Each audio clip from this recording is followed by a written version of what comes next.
Good morning dear students. Gayatri school के online platform पर आप सभी का हार्दिक स्वागत है।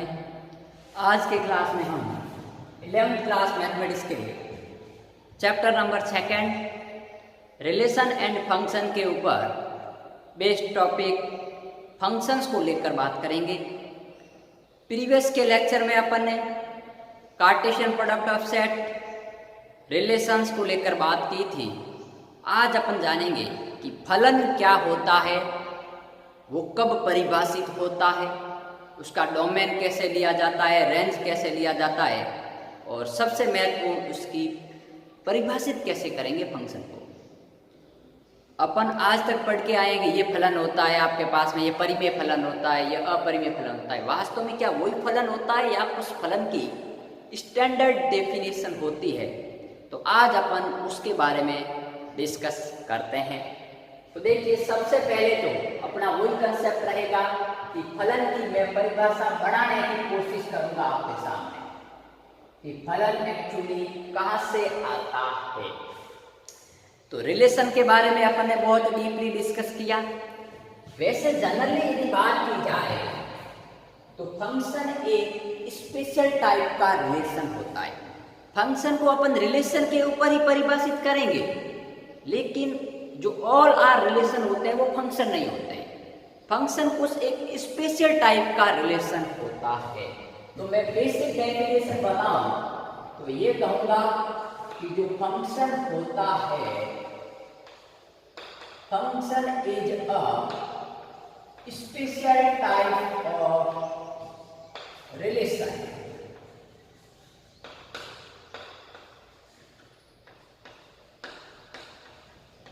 फलन एक विशेष प्रकार का संबंध होता है। हिंदी में बात की जाए तो आप ऐसे लिखोगे, फलन एक विशेष प्रकार का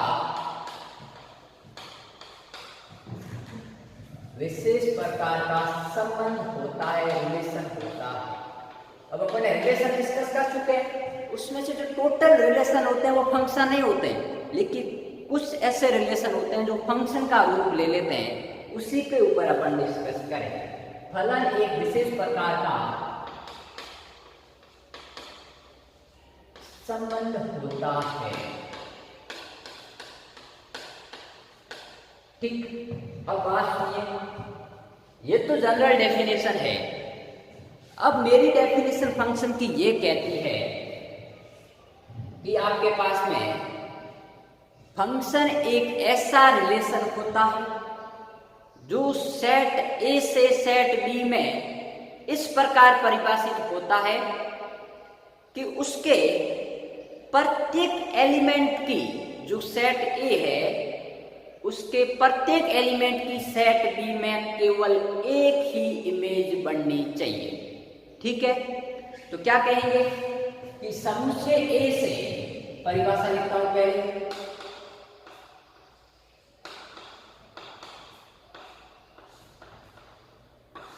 ठीक, देखिए,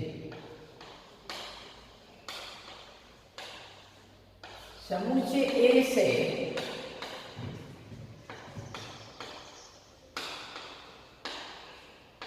समुच्चय बी में परिभाषित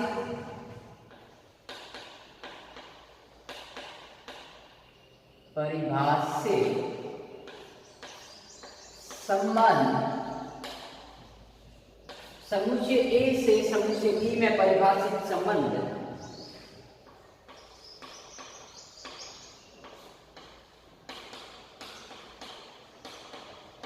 फलन कहलाता है। यदि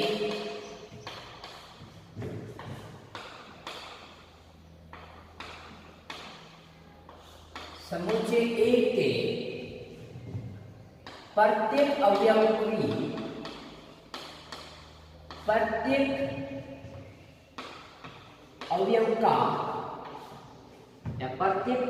का एक ही प्रतिबिंब बनता हो। ठीक,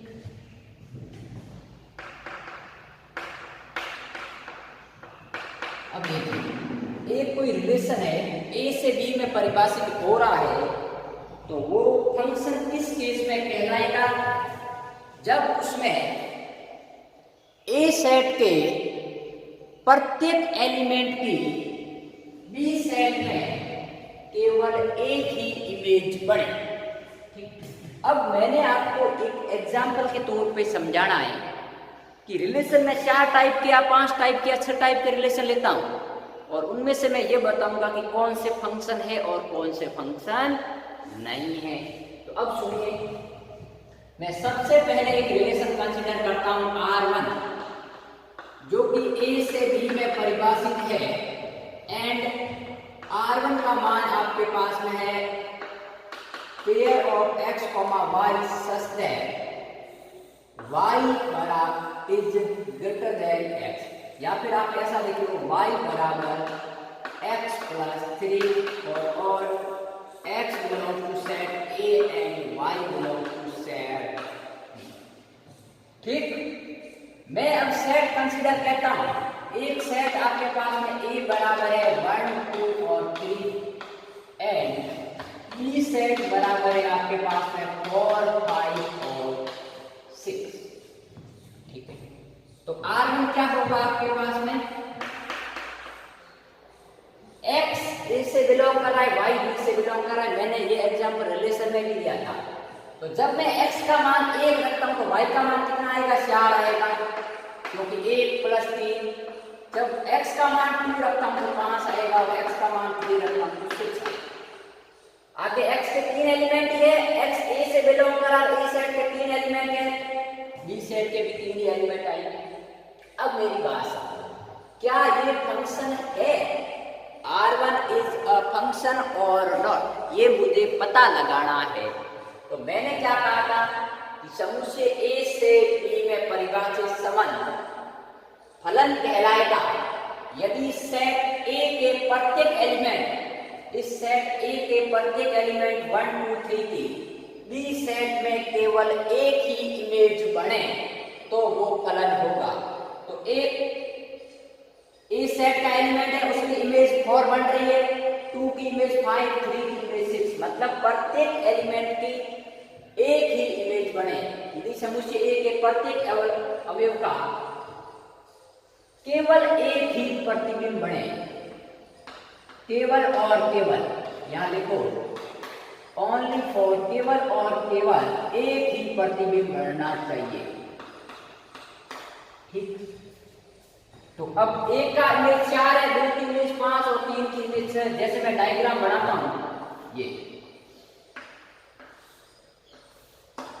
A सेट है, ये B सेट है, 1, 2, 3, 4, 5, 6। अब 1 का इमेज 4 के साथ, 2 का 5 के साथ, 3 का 6 के साथ। तो ये है आपके पास में R1। ठीक, तो प्रत्येक एलिमेंट का एक ही इमेज बन रहा है, इसका मतलब hence R1 is a function. R1 एक क्या है आपके पास में? फलन है। R1 क्या है? फलन है। अब सुनिए, दूसरी डेफिनेशन लेता हूं मैं, दूसरा कोई आपके पास में प्रकार लेता हूं R2 को, जो कि A से B में परिभाषित हो रहा है, एंड R2 बराबर small x, y such that y is greater than x for all x belongs to A and y belongs to B। अब x A का एलिमेंट है और R2 वो रिलेशन होगा जिसमें x का मान y से सदैव छोटा हो। तो x के मान क्या क्या हो सकते हैं? x belongs to set A, इसका मतलब x का मान 1 हो सकता है, 2 हो सकता है, 3 हो सकता है, और x के मान सदैव स्मॉल होंगे y से, और y किससे बिलोंग कर रहा है? B से। तो A सेट का प्रत्येक एलिमेंट B सेट के प्रत्येक एलिमेंट से छोटा है, इसका मतलब इसका A का 4 के साथ भी पेयर होगा, क्योंकि 1 4 से छोटा है, 1 5 से छोटा है। तो मैं क्या लिखूंगा? 1 4, 1 5 और 1 6। क्योंकि इसमें एक 4 से छोटा है, एक 5 से छोटा है, एक 6 से छोटा, डेफिनेशन फुलफिल हो रही है। फिर 2 5 2 6 और 2 7, फिर आपके पास आएगा 3 5 3 6 और 3 7। ठीक, ये आ गया। अब मुझे बताइए कि R2 फंक्शन है या नहीं। तो R2 मेरा कहना है कि फंक्शन नहीं है। क्यों नहीं है? क्योंकि एक एलिमेंट का इमेज 4 भी आ रहा है, एक का इमेज 5 भी आ रहा है, एक का इमेज 6 आ रहा है। मैं यदि ये परिभाषित करने जाऊं, ये यदि आपके पास में R2 है जो कि A से B में परिभाषित हो रहा है, तो एक का इमेज 4 भी है, एक का इमेज 5 भी है, एक का इमेज 6 भी है। तो मैंने कहा था कि समुच्चय A के प्रत्येक अवयव का केवल एक ही प्रतिबिंब हो, लेकिन इस A के तो एक प्रतिबिंब, 2 प्रतिबिंब, 3 प्रतिबिंब बन गए। इसी प्रकार 2 के भी 3 प्रतिबिंब और 3 के भी 3 प्रतिबिंब। तो मेरे कहने का मतलब यह है कि इसमें एक एलिमेंट के एक ही प्रतिबिंब नहीं बन रहा है, एक से ज्यादा प्रतिबिंब बन रहे हैं A सेट के प्रत्येक अवयव के। ठीक, तो अपन क्या लिखेंगे? Hence R2 is not a function because every element of set A has more than one image। A के प्रत्येक अवयव की एक से ज्यादा इमेज बन रही है, एक से ज्यादा प्रतिबिंब बन रहे हैं। ठीक, तो R2 फंक्शन नहीं रहा। अब मैं बात करूंगा R3 को लेकर। तो R3 आपके पास में कुछ इस प्रकार है, वो भी A से B में परिभाषित हो रहा है। एंड R3 बराबर x और y का पेयर सच दैट y बराबर x plus 4 for all x belongs to A and y belongs to B। ठीक बात ये है। तो R3 का मान क्या आएगा भाई अपने पास में? x और y में ऐसा रिलेशन कि जब मैं x A सेट का एलिमेंट लेता हूं तो y आपके पास में उसमें फॉर ऐड करने पर आते हैं। तो देखिए मैं 1 लेता हूं तो 1 प्लस 4 कितना होगा? 5, 2 प्लस 4 6 और 3 प्लस 4 7। लेकिन बात सुनिए, y बिलोंग्स टू B और 7 एलिमेंट B सेट का एलिमेंट नहीं है, इसका मतलब 3 और 7 नहीं आ सकते। तो ये तो आपके पास में आ नहीं सकता। इसका मतलब है कि ये सेट इतना ही होगा R3। अब बताइए R3 फंक्शन है या नहीं। तो मेरा मतलब ये है कि मैं इसका यदि इमेज बढ़ाने जाऊं तो ऐसा बने 1 2 3 4 5 और 6। तो 1 की इमेज 5 बन रही है, 2 की इमेज 6 बन रही है। 2 एलिमेंट की इमेज एक एक बन रही है, लेकिन 3 एक ऐसा एलिमेंट है जिसकी कोई इमेज नहीं बन रही है। इस अवयव 3 का कोई प्रतिबिंब नहीं बन रहा है। जबकि मेरा कहना यह है कि समुच्चय A के प्रत्येक, इस बात पर गौर करना कि इसके एवरी एलिमेंट, प्रत्येक अवयव, 3 एलिमेंट है तो तीनों की एक एक इमेज ही बननी चाहिए और कोई भी एलिमेंट ऐसा भी नहीं है जिसकी एक भी इमेज नहीं हो। तो इसमें 3 एक ऐसा एलिमेंट है जिसकी कोई इमेज बन ही नहीं रही है। तो इसका मतलब ये भी इस डेफिनेशन को फुलफिल नहीं कर रहा। तो इसका मतलब अपन कहेंगे implies that R3 is again not a function। R3 भी क्या है? फलाना नहीं है। ठीक, अब अपन आगे बढ़ते हैं। एक बार पहले इसका स्क्रीनशॉट ले लीजिए या नोट डाउन कीजिए, फिर अपन आगे बढ़ेंगे कि वास्तव में ये टॉपिक इंटरेस्टिंग होता जा रहा है। ठीक, तो देखिए और इसको इंटरेस्टिंग बनाते हैं कि कौन कौन से रिलेशन होते हैं वो फंक्शन का रूप लेते हैं और कौन कौन से फंक्शन का रूप नहीं लेते। तो मैंने 3 रिलेशन तो परिभाषित किए, जिसमें सिर्फ और सिर्फ एक ऐसा था जो कि फंक्शन का रूप ले रहा था, बाकी वाले फंक्शन का रूप नहीं ले रहे थे। ठीक, तो अब मैं आगे और डिफाइन करता हूं। तो मैं यहां से आपको परिभाषित करवाने के लिए थोड़ा सा काम करता हूं। ठीक, एक यहां पर एक रिलेशन और क्रिएट करता हूं R4। ठीक बात, वो भी A से B में परिभाषित है और R4 बराबर small x, y such that x is greater than y for all x belongs to set A and y belongs to set B। ठीक बात, ये सेट अपन परिभाषित करने की कोशिश कर रहे हैं। तो शायद ये आपको दिख नहीं रहा है, तो अपन क्या करते हैं, इसको थोड़ा साफ ही कर लेते ताकि ये पूरा हो जाए। तो मैं यहां से थोड़ा साफ करता हूं ताकि अपन आराम से देख सकें। ठीक है,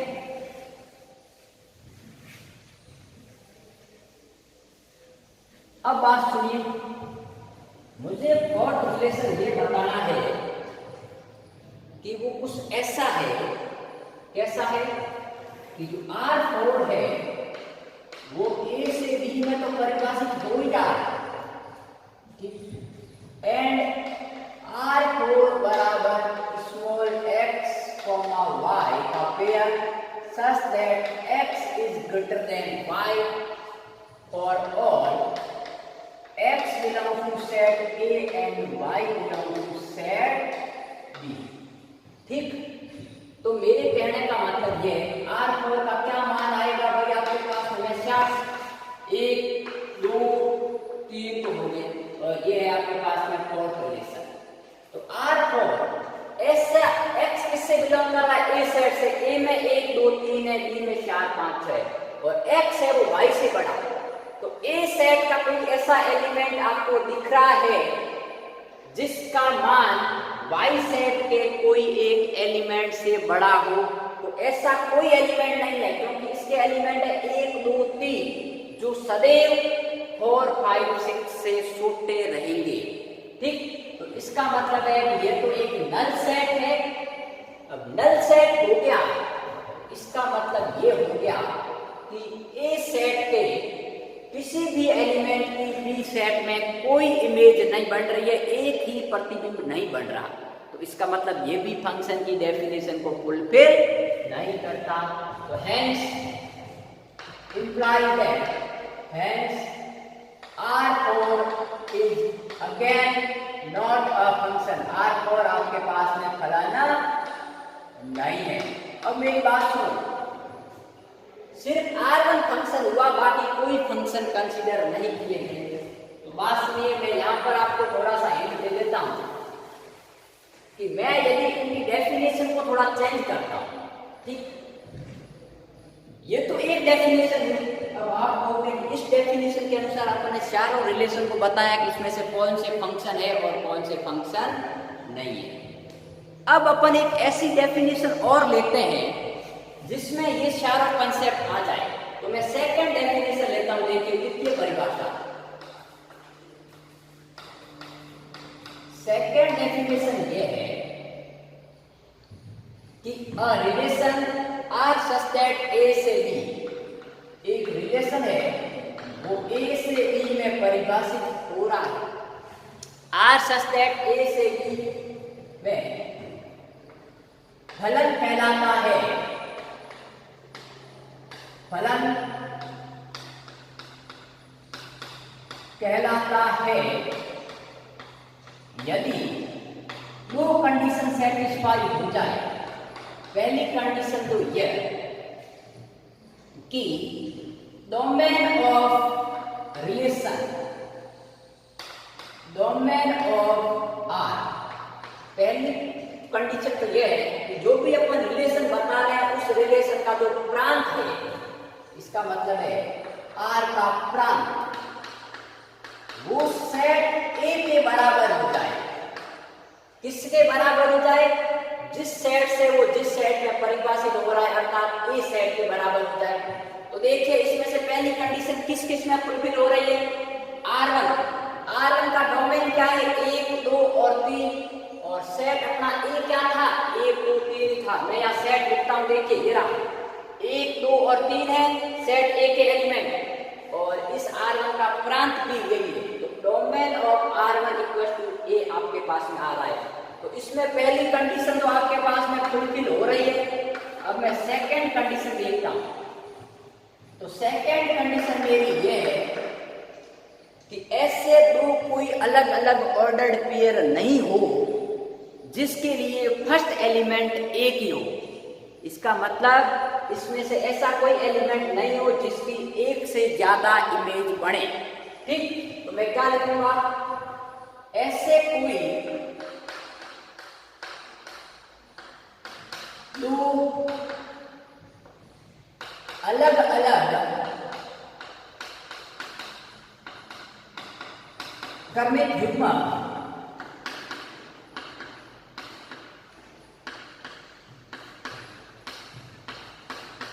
नहीं होने चाहिए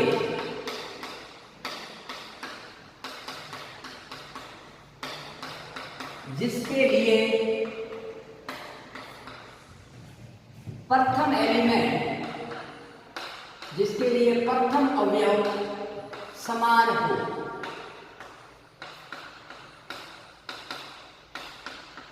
समझने की बात कोशिश करना कि ऐसे कोई दो अलग अलग ऑर्डर्ड पेयर नहीं हो जिसके लिए फर्स्ट एलिमेंट समान हो। अब देखिए, ये और ये दोनों ऑर्डर्ड पेयर तो अलग अलग है, लेकिन इसका पहला एलिमेंट एक है और इसका भी पहला एलिमेंट एक है, तो ऐसा नहीं होना चाहिए। तो देखिए, अब मेरी बात सुनिए, R1 में ऐसे कोई ऑर्डर्ड पेयर नहीं है जिसका फर्स्ट एलिमेंट एक हो। मतलब ऐसा कोई भी नहीं है जिसमें ये हो कि x और y1 और x, y2, ऐसा नहीं होना चाहिए। तो इसमें ऐसा नहीं है, तो इसमें सेकंड भी, पहली कंडीशन भी सेटिस्फाई है और सेकंड भी सेटिस्फाई है, इस कारण ये फलन है। तो सेकंड डेफिनेशन भी फुलफिल हो रही थी, फर्स्ट डेफिनेशन भी फुलफिल हो रही थी। तो आप कोई भी एक डेफिनेशन अप्लाई करना है, मैं ये नहीं कह रहा हूं कि दोनों डेफिनेशन आपको देखनी है, मैं तो आपको अल्टरनेट डेफिनेशन आपके कंसेप्ट मजबूत करने के लिए बता रहा हूं। ठीक है, तो आप तो पहले वो भी डेफिनेशन लगा सकते हो कि ए सेट के प्रत्येक एलिमेंट की बी सेट में केवल और केवल एक ही इमेज बने। और सेकंड डेफिनेशन ये है कि रिलेशन जिस सेट से जिसमें परिभाषित हो रहा है, तो उसका जो सेट ए है वो उस रिलेशन के डोमेन के एग्जैक्ट बराबर हो। और दूसरा कि ऐसे कोई दो अलग अलग क्रमिक युग्म नहीं हो जिसके लिए फर्स्ट एलिमेंट सेम हो। अब देखिए, सेकंड की बात करें तो इसका डोमेन क्या है भाई, R2 का डोमेन 1, 2 और 3 है और इसका प्रांत भी यही है। तो सेकंड के लिए मैं बात करूं यदि, तो सेकंड के लिए जो आपके पास में ये क्वेश्चन नंबर फर्स्ट है और ये क्वेश्चन नंबर सेकंड है, उसके लिए फर्स्ट कंडीशन तो फुलफिल हो रही है। कौन सी, कि जो R2 का डोमेन है वो ए सेट के बराबर आ रहा है। क्यों आ रहा है, क्योंकि इसकी भी इमेज ये, इसकी भी है, फिर इसकी भी है, इसकी भी है, इसकी भी है। मतलब इसका डोमेन भी 1, 2, 3 है और ए सेट के एलिमेंट भी 1, 2, 3 है। तो पहली कंडीशन तो फुलफिल हो रही है, लेकिन सेकंड कंडीशन, दो ऐसे ऑर्डर्ड पेयर है या दो से अधिक जिसके लिए फर्स्ट एलिमेंट 1, 1, 1 सेम है, इसमें भी फर्स्ट एलिमेंट 2, 2, 2, इसमें भी फर्स्ट एलिमेंट 3, 3, 3। तो क्रमिक युग्म अलग अलग होने पर भी प्रथम अवयव समान है, इसका मतलब ये सेकंड कंडीशन सेटिस्फाई नहीं हो रही है। तो जब दोनों कंडीशन सेटिस्फाई हो तभी वो फलन होगा, वरना फलन नहीं होगा। तो ये फलन, इसी कारण ये फलन नहीं है। तीसरे में देखिए, तो तीसरे क्वेश्चन में फर्स्ट कंडीशन क्या कहा है, डोमेन ऑफ R3। तो R3 का डोमेन क्या है, 1 और 2। अरे भाई, डोमेन क्या है, 1 और 2 है, लेकिन ए सेट के एलिमेंट कितने हैं, 1, 2 और 3। तो इसमें फर्स्ट कंडीशन भी सेटिस्फाई नहीं हो रही है। ठीक, और सेकंड कंडीशन ये कहा था कि टू डिस्टिंक्ट ऑर्डर्ड पेयर ऐसे नहीं होने चाहिए जिसके लिए फर्स्ट एलिमेंट सेम हो।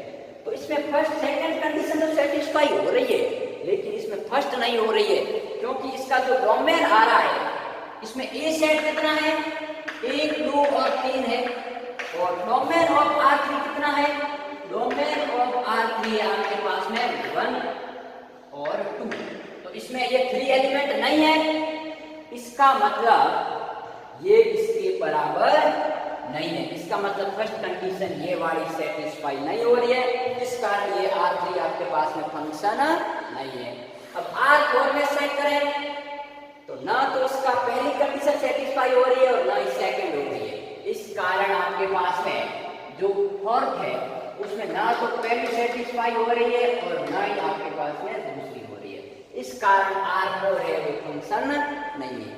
तो दोनों परिभाषाओं को मैंने इन 4 एग्जाम्पल के ऊपर आपको बहुत ही अच्छी तरीके से समझा दिया है। कोई डाउट हो तो कमेंट बॉक्स में लिख लीजिएगा, वरना आपको जो डेफिनेशन अच्छी लगती है उनको आप अप्लाई कीजिएगा। तो नेक्स्ट अपन बात करेंगे डोमेन एंड कोडोमेन को लेकर फंक्शन की नेक्स्ट लेक्चर में।